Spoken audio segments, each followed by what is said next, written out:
Bilimsel açıdan bakıldığında kainatın sonu ile ilgili farklı senaryolar var. 2 tanesine bakalım.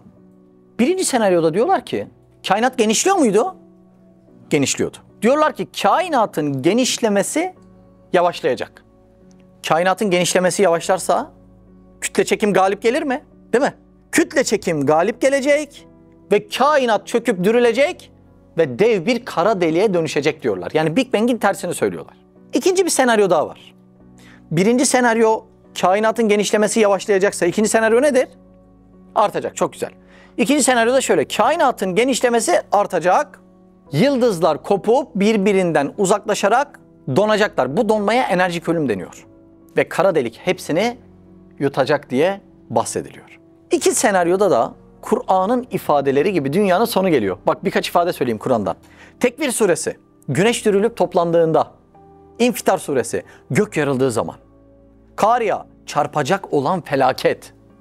İfadeleri görüyor musun? Allah Allah. Peki bu senaryo nasıl gerçekleşebilir? Şimdi bunu birlikte inceleyelim. Burası dersin çok önemli bir kısmı. Bir güneşin çekirdeği çökecek diyelim. Güneş enerjisi nasıl oluşturuyordu? Hidrojen, helyuma dönüşüyordu. Bir gün güneşteki bütün hidrojen, buyurun, helyuma dönüşecek ve hidrojen bitecek. Dış kabuğu, yani o gaz bulutu şişecek, kabuktaki gazlar uzaya dağılacak. O gaz bulutlarına nebula deniyor değil mi? Çekirdeği ne olacak? Çekirdeği de çökecek, dürülecek ve çok ağırlaşacak. Çekirdeği karbon ve oksijenden oluşan beyaz cüceye dönüşecek. Senaryoya bak, çok enteresan. Hidrojen bittikten sonra o güneşe kızıldev denilecek. Bir yıldıza dönüşecek ama yıldızın adı artık ne olacak? Kızıldev olacak. O kızıldev öyle büyüyüp şişecek ki, hani etrafındaki o gaz bulutlarını atıyordu ya, yani şu an dünyayı da döndürdüğü yörüngeyi bile geçecek o gaz bulutları. O kadar büyüyecek. Ama güneş bir kara delik olmayacak. Neden? Uzayın çarşafını bükebilecek kadar ağır olmayacak. Anlaşıldı mı? Peki o kızıldev, dürülen güneş, dünyaya yaklaştığında ne olacak? İnanın Kur'an'da geçen senaryolar olacak. Denizler kaynayacak, hava yanacak, dağlar serpilecek. Bakın bir iki tane ifade söyleyeyim. Necm suresinde diyor ki bakın. Çöken yıldızlara andolsun. Hangi yıldıza? Çöken. Ya çöken yıldız ne demek? Çekirdeğinin çöküp o ağırlaşması demek değil mi? Yani biz öyle anlıyoruz. Tabii daha derin yorumlar vardır, müfessirlerimiz daha iyi bilir. Ama çok ilginç bir ifade değil mi? Yani yıldızlara andolsun değil de çöken yıldıza andolsun. Tekvir suresinde geçen bir ifade.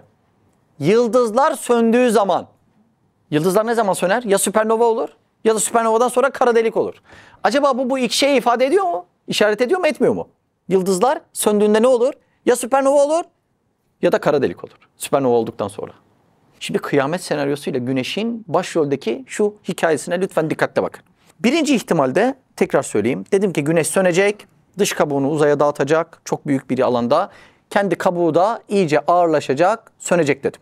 Ama kara delik olmayacak çünkü kütlesi buna müsait değil dedim.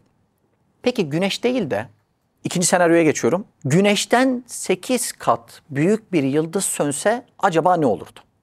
İkinci olayımız bu. Bir yıldız güneşten 8 kat büyük olsa ve ondan sonra sönse kızıldev olmaz. Ne olur? Süpernova olur. Yani yıldız patlaması demektir. O güneşten 8 kat büyük yıldızın süpernova olduktan sonra çekirdeği çöker, elektron ve protonlar parçalanıp kendinden daha ağır olan nötrona dönüşür. Bu yüzden bunlara nötron yıldızı denir. Nötron yıldızları inanılmaz derecede ağırdırlar.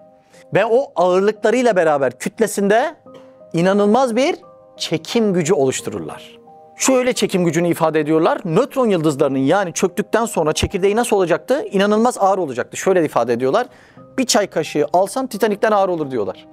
Çöken nötron yıldızından bir çay kaşığı alsan Titanik'ten ağır olurdu diyorlar. Böyle bir çekirdekteki çekim gücü yani kütle gücü nasıl olur? İnanılmaz olur. Diyorlar ki onun üstünden kaçış hızı saniyede ancak 200.000 kilometre hızdır diyorlar. Saniyede 200.000 kilometreden daha hızlı ne var? Işık. Yani bundan ışık hızı haricinde hiçbir madde çekiminden kurtulamayacak. İnanılmaz bir olay değil mi? Allah Allah. Birinci meseleyi anladınız. Güneş çökse ne olur?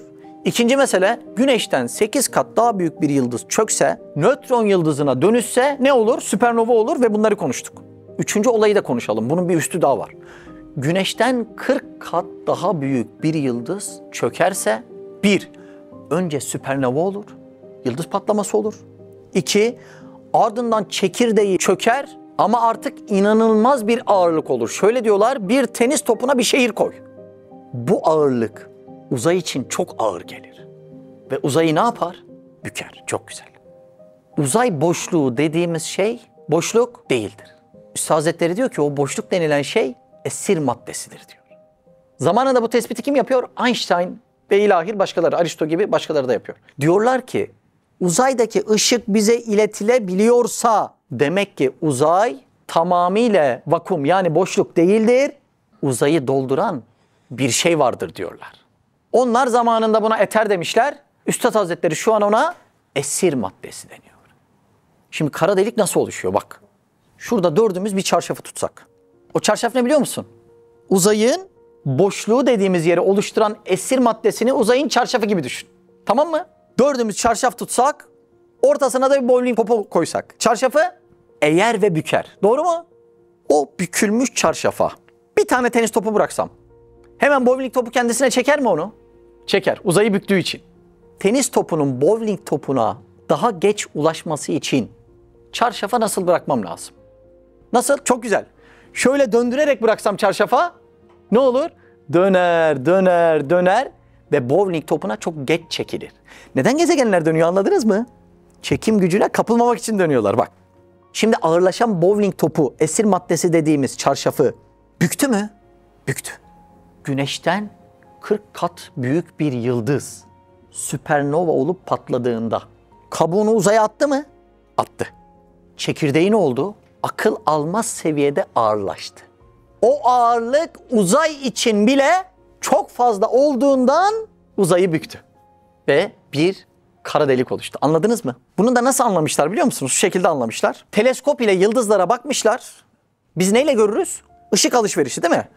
Baktığın yerden foton gelir ya da buradan foton gider değil mi? Sen de orayı görmüş olursun. Teleskopla yıldızlara bakmışlar. Işık gayet düz bir şekilde geliyor. Ama bazı yerlerde yıldızlara bakarken ışığın bir yerde büküldüğünü görmüşler. Nerede? Kara deliğin olduğu yerde. Uzay büküldüğünden ışık da bükülüyor ve bu şekilde kara delik olduğunu anlıyorlar. Samanyolu galaksisinin içerisinde de bir tane kara delik olduğunu söylüyorlar. Ve bu kara deliğin Güneş'ten 4 milyon kat daha büyük olduğu bahsediliyor. Olayı görüyor musun? Bakın Güneş'in çapı 1,3 milyon kilometre, kara deliğin çapı 44 milyon kilometre. Bazı ifadelerden şunu da anlamak mümkün. Kainatın yok oluş senaryosunda kara delikler cehenneme açılan kapılar olacaktır. Bununla ilgili film yapmışlar biliyor musunuz? Ben de sonradan öğrendim. Event Horizon yani Ufuk Faciası isminde bir film yapmışlar. Bu filmde kara delik dünyanın sonu gelince cehenneme açılan kapı oluyor. Ve kara delik nasıl bir şey biliyor musunuz? Yutmadığı hiçbir şey yok. Işık dahil mi? Işığı da yutuyor. Ve işin enteresan tarafı kara deliğin içine giren bir maddenin nereye gittiği bilinmiyor. Yani büyük ihtimal diyorlar ki kimi yerlerde yani ben bunları çok bildiğimden değil, ben de okuyup öğrendiğim kadar. İçine girdikten sonra çalışan sistem zamansızlık ve mekansızlık sistemi diye bahsediyorlar yani. Hatta o Christopher Nolan'ın filmi var ya Yıldızlar Arası diye. O filmde de bundan bahsediliyor değil mi? Kara deliğe girdikten sonra bir bakıyor zamanın olmadığı, mekanın olmadığı başka bir boyuta gitmiş. Allah Allah. Şimdi buna yine örnekler vermişler. Betelgeuse diye bir yıldız var. 500 ışık yılı uzakta. Bu yıldızın süpernova olması bekleniyor ve büyüklüğünden dolayı süpernova olduktan sonra bunun da kara deliğe dönüşeceği söyleniyor. Şimdi Allah aşkına şu anlattığım sistemler olasılıkla ayakta duracak sistemler mi? Hiç ihtimale yer var mı? Mümkün değil mi? Şimdi Güneş'in etrafında dönüş yapıldığında 3 mihveri hatırlayalım demiştik. 1. Gezegenler kendi etrafında dönüyor, Güneş dahil. 2. Güneşin de etrafında dönüyorlar. 3. Her birisi Vega yıldızına doğru bir gayeye gidiyor demiştik. Onların gittiği bu mihverde çizilen daire ileride haşir meydanına dönüştürülecek dairenin sınırları. Üstad Hazretleri de bahsediyor bundan. Olay çok enteresan değil mi? Haşir meydanı neresidir desek, neresi? Onların oluşturduğu yörünge dünya kıyamet senaryosundan sonra haşir meydanına dönüşecek yer olacaktır. Farkındaysanız bu seyahatimizde zaman ve mekan olarak bütün amellerimizi tohum tohum bırakıyoruz. Doğru mu? Bütün amellerimiz geçilen mekanda ve geçilen zamanda bir levha, bir tohum hükmünde bırakılıyor ve bıraktığımız yer, tam bıraktığımız yer, kıyamet gününde dönecek ve haşir meydanı olacak. Haşir meydanı olduktan sonra ne olacak biliyor musunuz? Tohum hükmünde bıraktığımız o levhalar, zerre zerre hayırsa onun karşılığı, zerre zerre şerse onun karşılığı vücuda gelip bize gösterilecek. Zilzal'da diyor ya, فَمَنْ يَعْمَلْ مِثْقَالَ زَرَّةٍ hayra yara ve men ya'mel miskale zerretin şerre yara. Allah Allah. Zerre kadar şer, zerre kadar hayır, her birisi dönüşecek. Şimdi ben bir tohum atsam, aradan vakit geçse karpuza dönüşür mü? Dönüşür. Senin yaptığın zerre hayır veyahut zerre şer. Zerre şer deyince sadece içki, kumar bunları düşünmeyin. Allah'ı tanımadan ömrün geçiyor. Sahabeye benzeme mücadelesi olmadan vakitlerini harcıyorsun. Her biri bu seyahatte bir tohum hükmünde geçtiğimiz zamana ve mekana bırakılıyor. O seyahat sonunda oluşan yuvarlak haşir meydanına dönüşüyor ve orada yaptığın ne kadar amel varsa Allah'ın lütfuyla veya kahrıyla zerre miktar en kemal manada buluşulacak bir levha haline dönüşüyor. Anlaşıldı mı olay?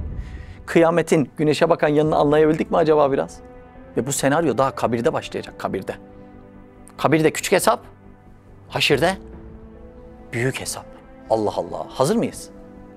Çok ilginç değil mi yani? Allah Azze ve Celle'nin şu memurlarını nasıl kullandığına bakar mısınız? Onların yörüngesi haşir meydanına dönüşecek. Bizim de bu seyahatte bıraktığımız her amel, her ses, her görüntü. Hani bazı filmlerde bu paralel evren senaryosu var ya. İşte o bıraktığımız ses ve görüntüler onların zihninde paralel evren. Ya bıraktığımız ya da bırakacağımız. Doğru mudur? Her birinin ihtimal ve olasılık dairesine paralel evren diyorlar. Tabii biz öyle bir şeye inanmıyoruz ama bir mantığı ifade etmeye çalışıyorum. Biz de diyoruz ki orada bıraktığımız her ses ve her görüntü birden vücuda gelecek. Ersin bugün neler yapmış tek tek, levhalar halinde. Kerem neler bırakmış o geçtiğimiz yolculukta, her biri tek tek levhalar halinde vücuda gelecek, bize gösterilecek. Soru şu, hazır mıyız? Değiliz. O zaman ikinci soruyu soralım. Bu kıyamet yarın gerçekleşecek olsa, çünkü Üstad Hazretleri diyor ki bir kişinin kendi ölümü kıyameti sonra, yani küçük kıyamet. Kainatın ölümü ise kıyameti kübra, yani büyük kıyamet. Ben ölünce zaten kıyamet oluyor mu? Oluyor. Soru şu. Abdullah yarın ölecek olsa Allah Azze ve Celle de bir ihbar-ı gaybiyle bildirse bunu. Ne yaparsın Abdullah? Abdullah ne yapıyorsan bugün yapman lazım. Ölmeden önce ölünüz mutu kable en temutu. O emir tam bunun için. Ben de henüz şunları yaparım diye aklımdan geçirdikleri gerçekleştirmiş biri değilim. Ben de kendime dua ediyorum. Ama bunların hakikatini anlamamız lazım. Ben ileride öleceğim o zaman bakarız diye bomboş bir laf olmaz ya. Bomboş bir laf. Hiçbir anlam ifade etmiyor. Şu sistem içerisinde bir zerre yerinden oynasa neler olacağını görüyorsunuz. Ve bu senaryo gerçekleşecek yani. Bütün geçtiğimiz zaman ve mekanda bıraktığımız levhalar, tohum hükmünde olanlar bir görüntüye dönüşecek. Hem de şimdiki gibi dandik 8K, 100K görüntüler de değil. Öyle bir canlı ve diri halde vücuda gelecek ki o gün Allah'ım ne olur bunları gösterme, ne olur bunları kapat diye yalvaracağız. Özellikle de o gizli kaldığımız yerlerde. Allah Allah. Allah Azze ve Celle'nin gücü kudretini görüyor musun? Ve biz bu Allah'a karşı hala ya bizi görmediği yerlerde istediğimizi yapalım diyoruz. Cahiliye döneminde Hubel putu var biliyorsunuz. Müşrikler Allah Azze ve Celle'nin Hubel putuyla gördüğüne inanıyorlarmış. O yüzden de affedersiniz hani çıplak vesaire vaziyetleri de oluyor ya böyle kendi ibadetleri yaparken. Hubel putunun önünde soyunmuyorlar. Yanlış işler yapmıyorlar. Diyorlar ki Allah sadece Hubel putuyla görür diyorlar. Unutmayın müşrik Allah'ı inkar etmez. Allah'ın sıfatlarında şirke girer. Yanlış yapar orada. Orada tevhidi bozar. Ve diyorlar ki Allah'ın görmesi umumi değildir. Allah Hubel putuyla görür diyorlar. O yüzden yapacakları, kötülükleri, yanlışları Hubel putun önünde yapmıyorlar, etrafta yapıyorlar. Buyur bak şimdi. Yapacağımız yanlışı mobesenin önünde yapmıyoruz. Ama kamera görmüyorsa yapıyoruz. Şimdi biz putçu muyuz değil miyiz? Aynı olay mı değil mi? Adam şöyle eğiliyor, kameraya bakıyor. Işığa değil ha, kameraya bakıyor. Kamera yoksa ben geçerim diyor. Kamera varsa geçmem diyor. Bir gün adam biri öyle bakmış, kırmızıda geçmiş. Polis durdurmuş, demiş ışığı görmedin mi demiş. Vallahi demiş ışığı gördüm de seni görmedim demiş. Yani bizdeki itikat maalesef bu hale geldi. Allah'ın hiçbir yerde görmediğini, sadece kameraların gördüğünü. Yani mobese varsa ben yanlış yapmam. Mobese yoksa Allah'ın görmesi diye bir şey yoktur aşağı diyoruz. İstediğimiz şekilde yapıyoruz. Hem de nasıl görme biliyor musun Abdullah onlar? Geçmişte bıraktığımız zaman ve mekan dilimindeki bütün levhalar vücuda gelecek. Diri, canlı. Allah muhafaza bizi umumun önünde utandıracak şekilde. Umumu da geç. Allah'ın önünde utandıktan sonra. Hübel putu gibi bir itikat. Allah vermesin böyle bir itikat. Bu itikattan kurtulmak için sorulacak soru belli. Yarın ölsem ne yapardın? Yarın ölsen ne yapardın? Bugün yapman lazım. Kaidedir bu. Külliyatin karib. Her gelecek yakındır. Madem yakındır, gelmiş gibi davranmak lazım. Bugün. Ya ileride biraz zaman geçsin de şu işleri de yaparız. Okumalarımızı arttırırız. Gelmelerimizi arttırırız. Sorumluluk diyorsunuz. Sahabe gibi bir sorumluluk tutmaya çalışırız. Onun zamanı şimdi. Değil mi? Ertelediğimiz zamanlar değil. Kalabalığın içinde girmiş, kakılmış İslam bir evlatsın lan sen.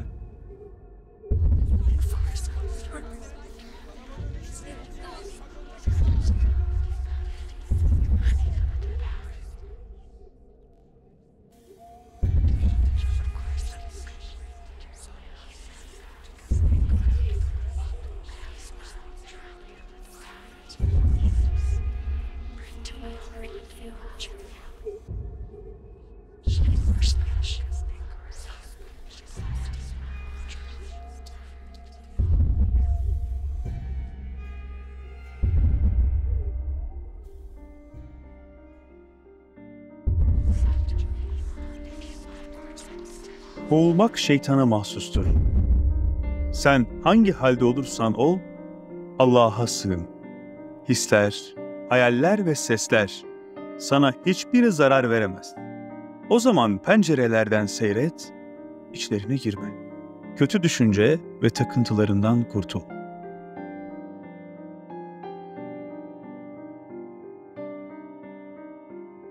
Mehmet Yıldız'ın kaleminden Vesvesan kitabı sizlerle. mybedestan.com'dan sipariş verebilirsiniz. Gezegenler bile bir aradayken, tek olduğunu düşünüyorsan koskoca evrende, bu kanal tam sana göre. Bu video YouTube kazanında kaybolmadan, senin gibi başkalarına da ulaşabilmesi için desteğe ihtiyacı var. Her abone, bir kırgın yüreğe daha ulaşmayı sağlayacak. Beğen, abone ol ve yorum yapmayı da unutma. Siz de Hayalhanem'in yurt içi ve yurt dışı projelerine destek olmak için buradaki linke tıklayarak online bağışta bulunabilir veya aşağıdaki iletişim numaralarından bizlere ulaşabilirsiniz.